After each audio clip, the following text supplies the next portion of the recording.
اور میں اس دن قدرت کے راز تک پہنچ گیا۔ میں نے ایک لمبی سانس لی، ایک طویل قہقہہ لگایا اور اٹھ کر گھر آ گیا۔ مجھے اپنے طویل قہقہے اور لمبی سانس سے آئنسٹائن، نیوٹن اور لوئی پاسچر کی مسرت کی خوشبو آ رہی تھی۔ میں نے اس دن جانا سرشاری کی وہ کون سی کیفیت تھی جس میں ارشمیدس پانی کے ٹب سے نکلا اور میں نے پا لیا کے نعرے لگاتا ہوا ننگا گلی میں آ گیا۔ لوئی پاسچر کپڑے پھاڑ کر لیبارٹری سے باہر آ گیا اور دیوانہ وار قہقہے لگاتا رہا۔ نیوٹن سیب اٹھا کر گاؤں میں دوڑ پڑا یا آئنسٹائن سڑک پر ایک ٹانگ پر ناچنے لگا۔ قدرت کا راز پا جانا اللہ تعالیٰ کی بہت بڑی نعمت ہوتی ہے، اور یہ نعمت انسان کو چند لمحوں کے لیے پاگل کر دیتی ہے۔ میری کیفیت بھی اس وقت ویسی ہی تھی۔ میں نیم پاگل ہو چکا تھا۔ میں مسلسل قہقہے لگا رہا تھا اور لمبی لمبی سانسیں لے رہا تھا۔ میرے گھر والے پریشان ہو گئے۔ ان کا خیال تھا مجھے نقصانات، دھوکوں، خرابیوں اور پریشانیوں نے پاگل کر دیا ہے۔ میں دیوانہ ہو گیا ہوں۔ مجھے آپ بھی اس وقت دیکھتے تو آپ بھی یہی سمجھتے، مگر میں اس لمحے کا ارشمیدس تھا۔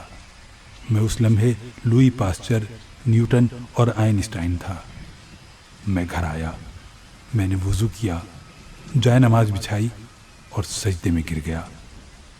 میں نے اللہ سے اپنے شرک، اپنے کفر اور اپنی بے وقوفیوں کی معافی مانگنا شروع کی، اور اس وقت تک سجدے میں گرا رہا جب تک اللہ تعالیٰ نے مجھے معاف نہ کر دیا۔ وہ جب یہ کہانی سنا رہے تھے تو ان کی آنکھوں میں آنسو تھے۔ وہ ٹیشو سے بار بار آنکھوں کے کونے صاف کرتے تھے اور منہ ہی منہ میں کوئی کلمہ دہراتے تھے۔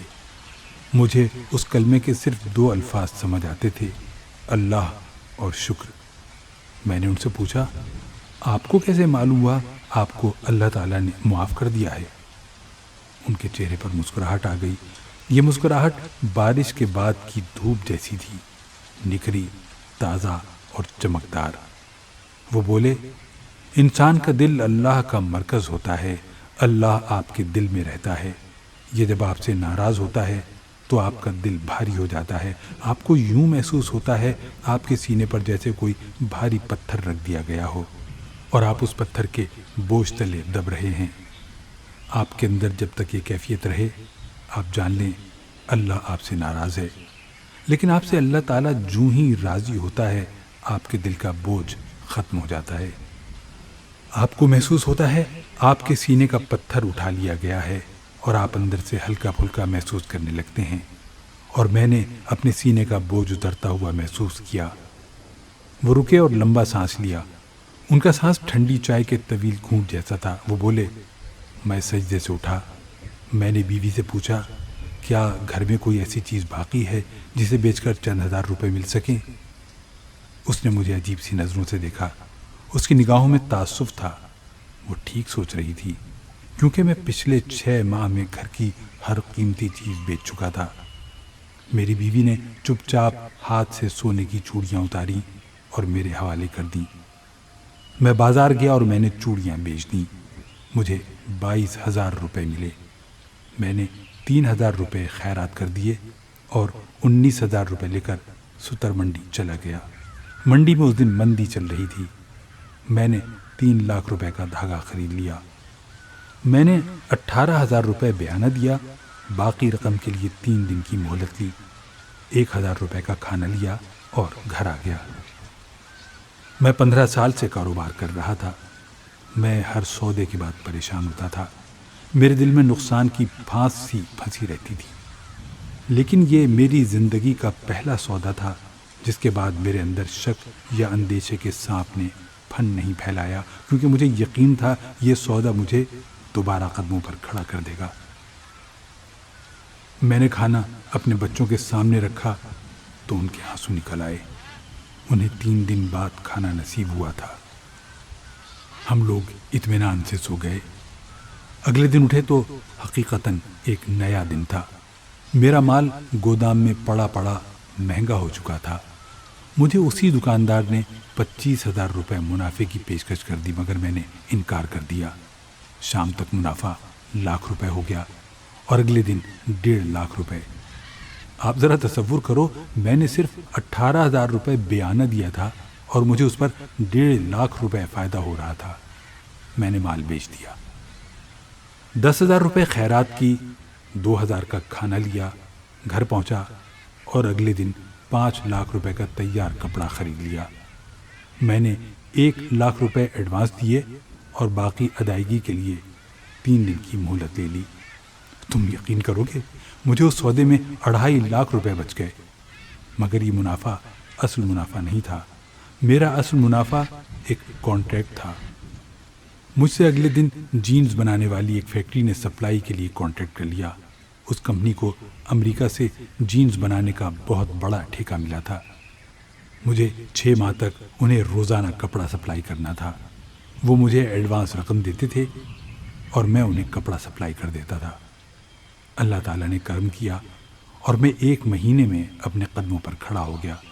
میں نے قرضے بھی ادا کرنا شروع کر دیے اور میں نے بیوی کی چوڑیاں بھی واپس کر دیں، اور میں زندگی میں پوری طرح بحال بھی ہو گیا۔ اور آج رکے، لمبا سانس لیا اور بولے، اور میں آج فیصل آباد کا بڑا صنعت کار ہوں۔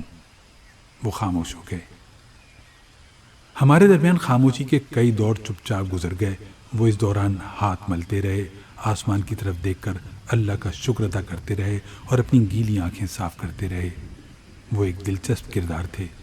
وہ جوانی میں لک سے کک پتی ہوئے، محل سے فٹ پاتھ پر آئے اور دفتر کی ہر چیز بک گئی اور نوبت فاقوں تک آ گئی، مگر انہوں نے پھر 18,000 روپے سے دوبارہ اسٹارٹ لیا اور وہ ملک کے بڑے کاروباری بن گئے۔ میں ان سے وہ فارمولہ معلوم کرنا چاہتا تھا جس نے انہیں 18,000 روپے سے 18 کروڑ اور پھر 18 ارب تک پہنچا دیا، اور مجھے انہوں نے یہ کہانی سنا دی۔ میں وہ راز جاننا چاہتا تھا، مگر ان پر رقت طاری تھی۔ وہ آنکھیں صاف کرتے تھے، ہاتھ ملتے تھے، لمبے لمبے سانس لیتے تھے۔ وہ بڑی دیر تک اس کیفیت میں رہے اور پھر اچانک سر اٹھا کر بولے، میں بھی دراصل اپنے برے وقت میں وہی غلطی کر رہا تھا جو دنیا کے زیادہ تر لوگ کرتے ہیں۔ میں اپنے دوستوں، عزیزوں، رشتہ داروں، جاننے والوں اور مخیر حضرات کے پاس جاتا تھا۔ میں ان سے مدد مانگتا تھا۔ میرے کچھ دوستوں نے میری مدد کی بھی، مگر برے وقت میں ہر مدد برائی ثابت ہوتی ہے۔ میرا وہ سرمایہ بھی ڈوب گیا، یہاں تک کہ میرے جاننے والوں نے مجھ سے منہ موڑ دیا۔ یہ مجھے دیکھ کر راستہ بدل لیتے تھے یا پھر مجھے پہچاننے سے انکار کر دیتے تھے۔ میں ان کے رویے پر کرتا تھا، مگر میں پھر ایک دن قدرت کے راز تک پہنچ گیا۔ میں اپنا مسئلہ سمجھ گیا۔ مجھے محسوس ہوا یہ مصیبت اللہ کی طرف سے بھیجی گئی ہے، اور میں جب تک اس کے حل کے لیے لوگوں کے پاس جاتا ہوں تو اللہ مائنڈ کر جاتا ہے۔ وہ کہتا ہے، یہ کس قدر بے وقوف انسان ہے، یہ آج بھی میرے پاس آنے کے بجائے، یہ مجھ سے مدد مانگنے کے بجائے لوگوں کے دروازوں، لوگوں کی دہلیزوں پر جا رہا ہے۔ چنانچہ اللہ تعالیٰ میری سختی میں اضافہ کر دیتا ہے۔ مجھے معلوم ہوا میں جب تک اللہ کے سامنے نہیں گڑ گڑاؤں گا، میں جب تک اس سے مدد نہیں مانگوں گا، میری سختی ختم نہیں ہوگی۔ چنانچہ میں نے وضو کیا اور اللہ کے در پر ماتھا ٹیک دیا، اور اللہ تعالیٰ نے میرے سر سے مصیبتوں کی دھوپ ہٹا دی۔ اس نے میرے راستے کھول دیے۔ حاجی صاحب نے لمبی آہ بھری اور بولے، آپ مصیبت میں جب بھی کسی انسان کی طرف دیکھتے ہیں تو اللہ مائنڈ کر جاتا ہے اور آپ کی مصیبت میں اضافہ ہو جاتا ہے۔ لہذا میری نصیحت پلے باندھ دو، برے وقت میں کبھی کسی انسان کے دروازے پر دستک نہ دو، صرف اور صرف اللہ سے رجوع کرو، تمہاری مصیبت ختم ہو جائے گی۔ یہ قدرت کا بڑا راز تھا اور اللہ تعالیٰ نے مجھ پر کرم کیا اور یہ راز مجھ پر کھول دیا۔ وہ چلے گئے، لیکن جاتے جاتے مجھے بھی ارشمیدس بنا گئے۔